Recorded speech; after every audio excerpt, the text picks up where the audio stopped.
Dumelang. You know this. Kimanyana. Maponyane-Kobua. Right, Dumelang, Linda, Maponyane-Kobua, and welcome back to my channel. Welcome back to my channel. Thank you for the comments. Thank you for interacting and just being very present in every single video I see you. And I really truly do appreciate it. And thank you for the subscriptions, and welcome if you're a new one. Welcome. Okay. Like we sing it, we hum it, and all of that. Habari next competition, singing competition, I'm like inside. Yeah, so thank you so much. Once again, thank you. Like I really truly do appreciate it. You could be doing something at that particular moment, but you do take your phones, you take your smart televisions, your laptops, and you give me just a moment in your time to say we will listen and we will continue to support this channel, and I really truly do appreciate it. So what are we talking about today? Right, so today I want to speak about that there's power in starting at the very bottom. Okay, there's power in starting at the very bottom. I'm sharing this deliberately because, you know, even in my life, in very many instances, I have seen my neighbors, I've seen my friends, I've seen people around me receiving their breakthroughs, receiving their promotions, businesses growing, and you are like, Mudimu, this side, where is that blessing? You know, I've been there. So I'm hoping that by the end of this video, somebody who has been trusting God for a breakthrough, somebody that has been trusting God for a job, growth in business, or anything for that matter, will feel inspired and will know that God can really truly do it. Okay, so one of the things that I forgot to do, I can't forget to do this, I'm a pastor, I'm an entrepreneur, I'm an author, and I'm a mom, and I'm a wife. So let us get right into it. So where did it all begin for me? I grew up in Soweto. I started school in Soweto, Kotladi, and then moved to Protea South, and then somewhere in the midst of it ended up in Muleji, somewhere in the midst ended up in Mukopane, somewhere in the midst of it ended up in Benoni, where I finished my matric. And then 2001 my parents divorced. Then I went back home with my mom, and I went back home, and then I was in Muleji. My aunt was like, please do come stay with us, go Seshego. Went and I stayed with my aunt, go Seshego.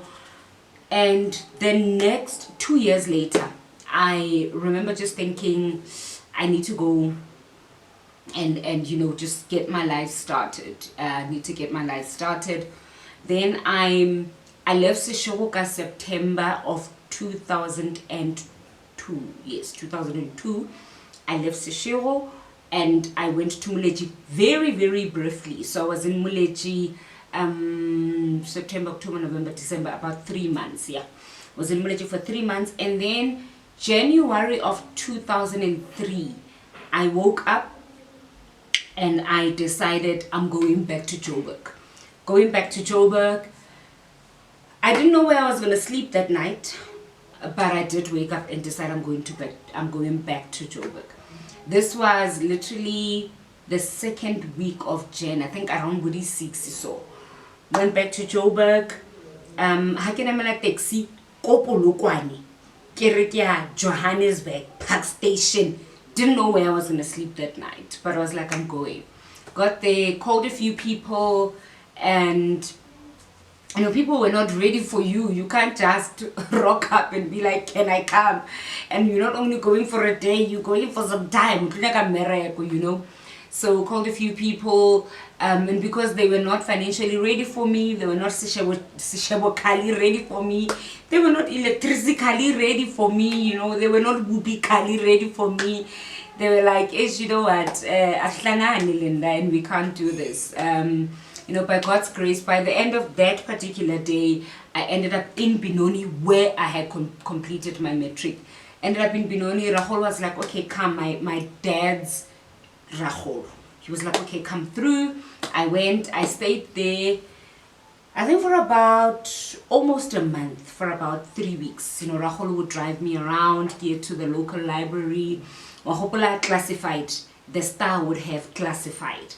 So I would go to the local libraries, get to the classified, looking for a receptionist. Do you know that vibe? Looking for a receptionist, looking for a PA and stuff like that. So I would go through the classified, and then Habari, drop off your CV, Boxburg, Kempton Park. Rahul would drive me, you know. Oh, may his soul rest in peace. He would drive me and take me wherever I needed to go to drop my CV.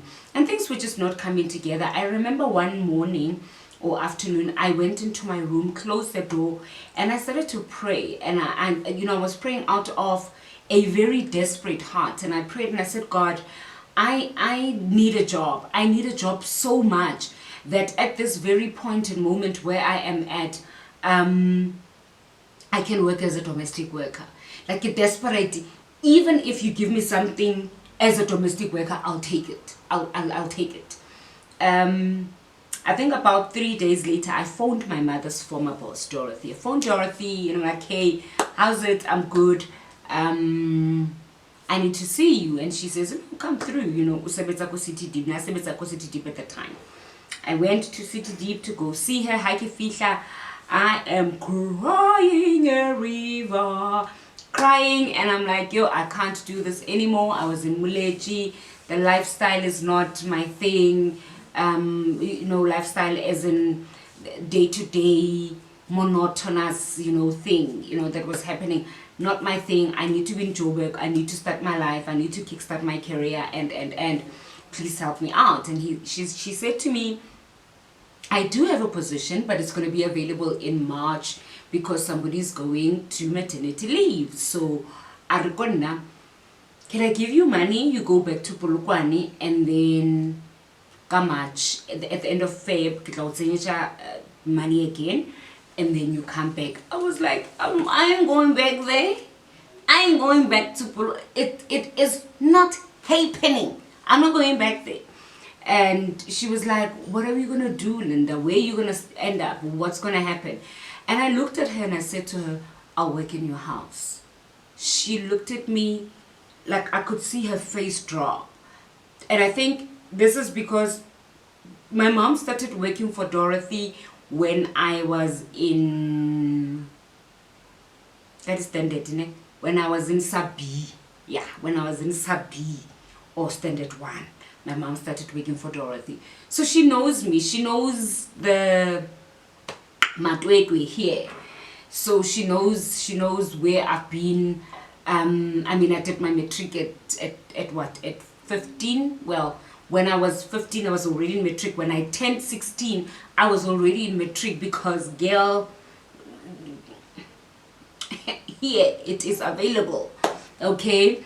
So she knows me. She understands how I'm smart, you know, I'm like, you know, zealous. I'm that girl, you know, you give me something, I do it now, and I do it well. So she was like, Eish, Linda,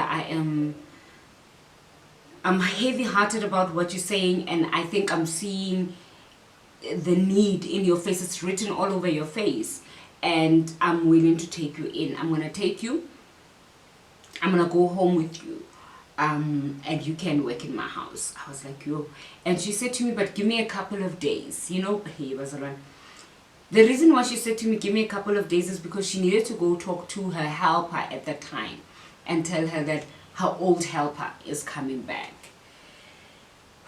my guilt, was beyond comprehension. But, you know, so about 3-4 days later, I was in Maponyane, staying with Dorothy and her youngest daughter, working in her house, cleaning, doing everything and anything a domestic worker does. Clean, scrub, all of it, iron, yay, make the beds, all of it, did it. I think I was okay, let me not even assume age, but I was young. I was like maybe 20, yes, I think. Then at that time my friends were in varsity. Hey, at that time my friends were in varsity, some completing, some second year, you know, stuff like that. But I think at that time I was at peace with where I was, and I was at my happiest with what I had at that very moment. And I think for 2 reasons. The first reason being that that's pretty much G Palamro. G Palamro, you know, half a loaf is better than nothing, basically. But also I was just content with the fact that I'm employed and I've got shelter over my head. That's all that mattered to me. But before I continue with this video to the next scene or the next phase of that period, so I want to say this. I want to say, if you really are not ready for something, don't confess it. Don't pray it and confess it and say, nale right, because lo and behold, it will come upon you. I went to my prayer closet, remember, and I confessed, and I said I can be a domestic worker. How after 10 months, a couple of days later, I was actually a domestic worker.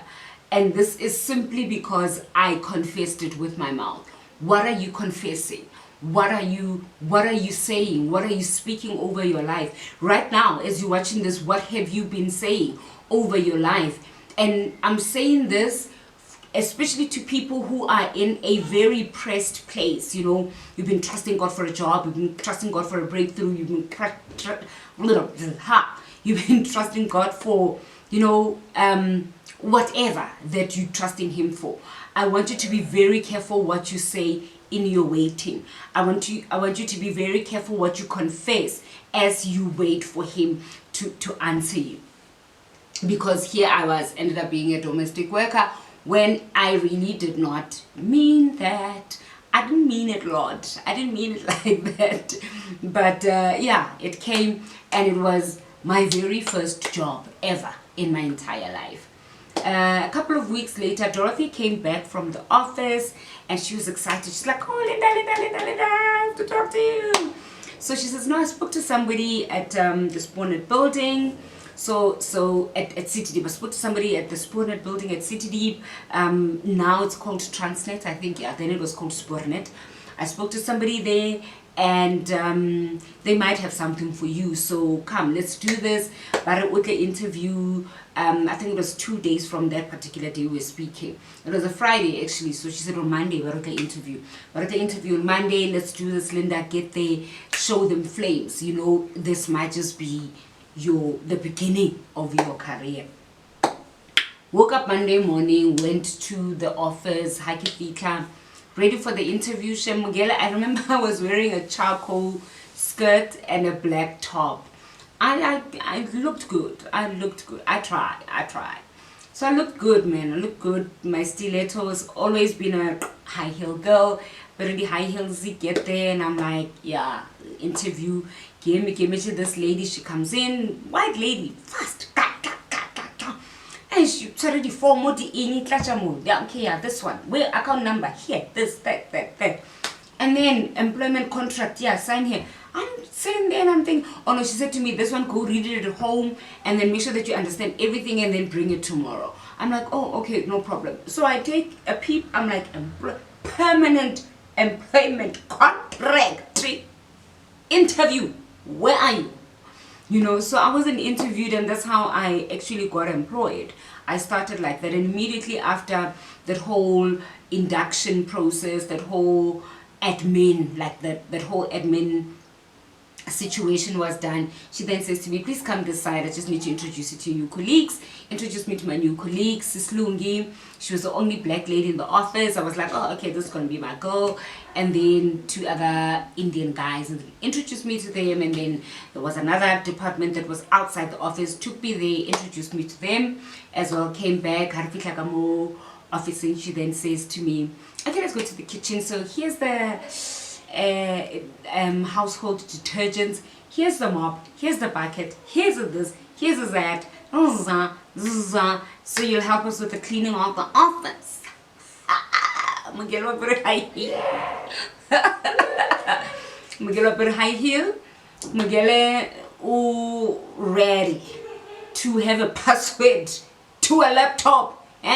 Barry kitchen, my girl, kitchen. So and I did that. I did that with so much conviction. I did that happy. I did that with contentment. I did that knowing and understanding that the Lord has come through for me. It's what's when you're filming and you've got sons, he's watching wrestling. I'm sure somebody has just been boo boo boo and he's excited. Anyway, I started working. And then after cleaning and everything, then they would give me responsibilities in filing, you know, please get me this photocopy here, get me the document, please take it upstairs for me. Like there would be those little responsibilities that I would then get given. And I would do them. I'd do them with excitement. I would ask questions. Me, being me. So why this document? Why this? So I'd be asking. And thank God for Usis Lungi, who was not selfish with information. She was just like helping and giving and dishing and dishing and dishing. Kanti Christine is watching, the branch manager. Kanti, she's watching, she's seeing. Then one day she calls me. She says to me, Linda, I've been watching you, I've been seeing, and I love your zeal. And I am actually quite humbled by the fact that you don't finish cleaning and go sit outside. You finish cleaning and you are here in the office and asking your colleagues if they need help here, help there, and you help them, like you are present, you are here. And for that reason, I'd like to offer you a promotion. You'll do filing and you also do reception. Hey! I was like, babonche, mwana Maponyane, babonche. I was like, yes. Yeah, I'll do it. Thank you so much for the opportunity. Here, came from here, the English. So I'm grateful for the opportunity. So for me, one would think, yo, tea lady at the age of 20, how did it feel? For me, I have foresight. Generally, I have foresight. And for me, the greatest excitement for me was I am 1 foot in.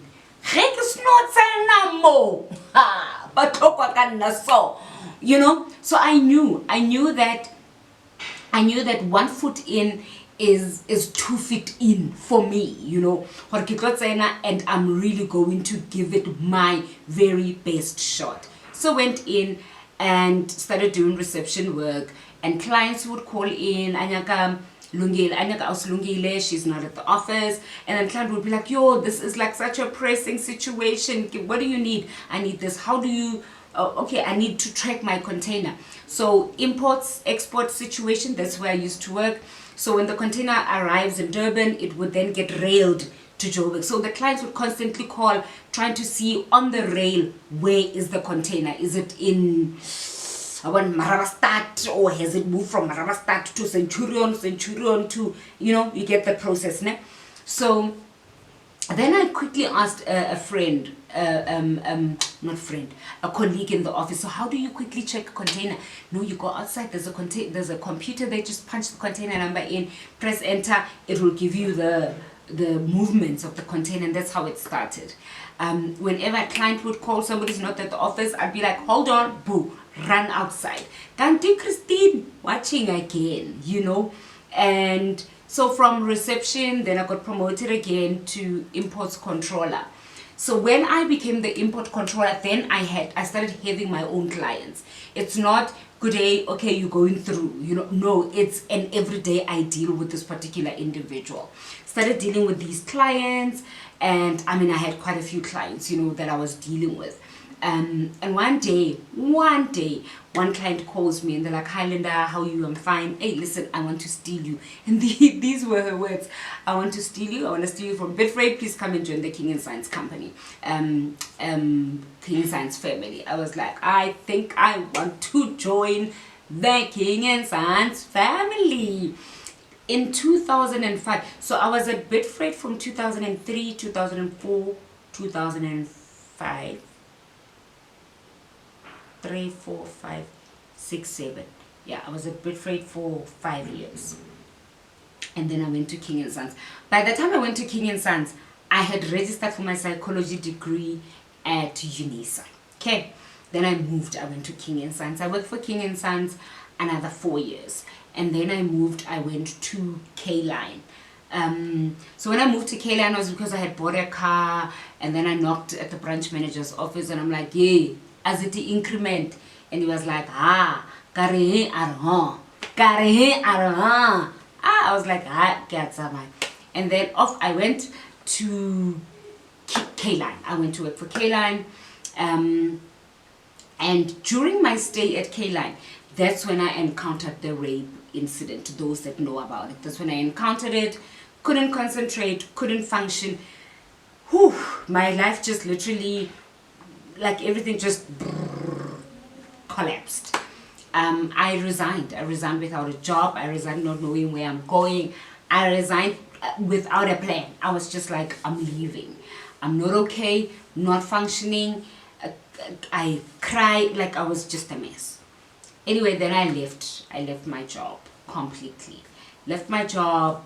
Immediately after leaving, it was like a couple of months later, maybe about 8, 9, but it wasn't a year. I then started a wedding. No. Then I wanted to import dresses with shoes. I wanted to import shoes with one of my daughters, and we registered a company called Step It. So Step It.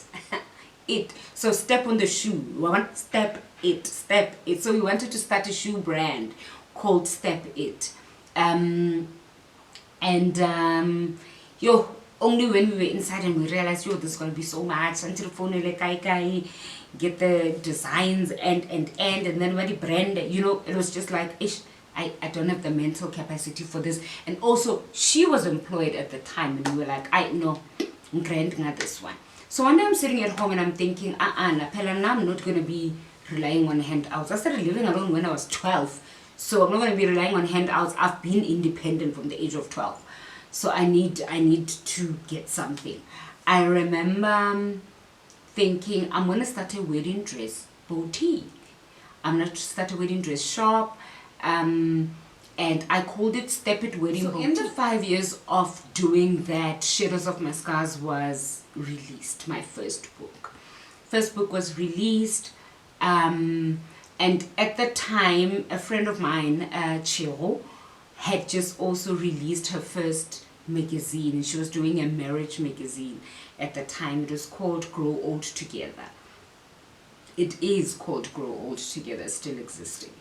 So she was busy with the marriage magazine while I had just released my first book.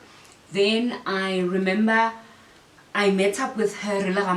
My cousin passed on, so we drove to Ramatlala with my mom. Chiro and I were standing under murula. We're standing under a murula tree, and we were just talking about the things that we want to do. It just so happened that in that conversation, me having published a book, her needing to publish this magazine, we then decided, let's start a media house. And that's how Kenago Media House came into being. And we started the media house very slowly. We started very slowly. When we started, it was just one magazine, Grow All Together, one book, Shadows of My Scars. Today, at the recording of this very video, we're looking at about 19 books published 4 of mine and the rest of other people. I mean, I mean, you know. So we also have the PR leg. This is where we do all the brand communication and content creation. Wait, this is where we do all the brand communication, be it musicians, be it companies, be it anything. As long as you want to have your brand communicated to your audience, we are your people. And this way we also do content creation. You know, we do content creation with the hope and believe that very soon, very, very soon, we're going to tap into traditional television, where we'll also be, you know, producing our own shows and so forth. And then we do publishing, of course, and we do branding. So it's been 6 years of Kinako Media House. So just after the birth of Kinako Media, I actually closed down the wedding boutique, because it was just like, ain't happening. And later on, Sibiti Business Magazine was born, and later on, by God's grace, we published a youth magazine, a youth empowerment magazine for another client of ours in Pretoria. So it's been a roller coaster ride. It's been beautiful. Been loving it. I mean, this is my space. This is me. Communications, brand communications, content creation is me. It's about like it beats our just like that. Now, while we were working on the Sibiti Business magazine, one of the things that I then did was, well, I was like spearheading that particular project, and I would interview a lot of entrepreneurs. I would talk to them. I would get to hear where they are, what they're doing, and I would find common challenges that they're going through, skills development, you know, inability to understand brands, inability to understand marketing, financial management, and that sort of like opened another door for me to tap into the space of ED, enterprise development. And I have been doing enterprise development in the facilitation space for the past 2019, 20, 21, 22, 23, for the past 5 years. So I've been doing ED, enterprise development, business coaching, and so forth and so on. And this is under a different company altogether. So we then took Sibiti Business Magazine and we moved it completely from Kinako Media House to Sibiti. So we started a business called Chiro and I, a business called Sibiti Group. So Sibiti Group is where we do ED, enterprise development, is where the business magazine is. Sibiti Business Magazine is now home, you know, so to speak, is where Sibiti is now situated at. Took a bit of a halt to the project for now while we're sorting out websites and so forth, and we're also going to be launching, you know, other things in the near future that I am busy working with other entrepreneurs under Sibiti. So yeah, that's me today, 2023. So since 2003, oh wow, since 2003, when I actually started working as a domestic worker, and 20 years later, I stand here and I speak as a CEO of 2 companies, an author of 4 books, a founder of this, an award winning of that, you know. I get fluent, you know, I'm just like, oh, my child is crying. This is where the video ends. But yeah, so that's where I am now. And I'm hoping that by the time you get to this part of the video, you are feeling inspired and you are able to see Mudimu is really able to take you from kwa ofasi and pull you all the way up and put you and sit you with kings. Or when they say your gift will bring you before kings, They mean exactly that. That's all I needed to do was just operate in my gift. Oh, I forgot this part. Thank you, Holy Spirit. So, remember, earlier I registered for my psychology degree in 2005, and I don't want people who are going to judge me. 13 years later, then I graduated. then I graduated. And the reason why I would graduate 13 years later is not because the brains were finished. The brains were still very much there. But the problem was, so I was with UNISA, I would take one module. And this is because black text was now at play. Linda must now, instead of taking 5 modules, Linda must now take 1 module and then invest the rest of the money towards Ditina, Disamente, you know, so that my grandmom, my dearest, may her soul rest in peace, can also have a home, you know, like others, you know, like Indangaza Kelapa.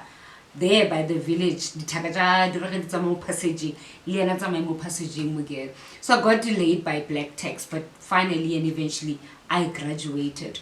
So I want to encourage someone and say to them, it doesn't matter where you are now. Watching this, you're looking for a job, or watching this, you are a cleaner. Watching this, you are like at the very bottom. Watching this, you're a cashier.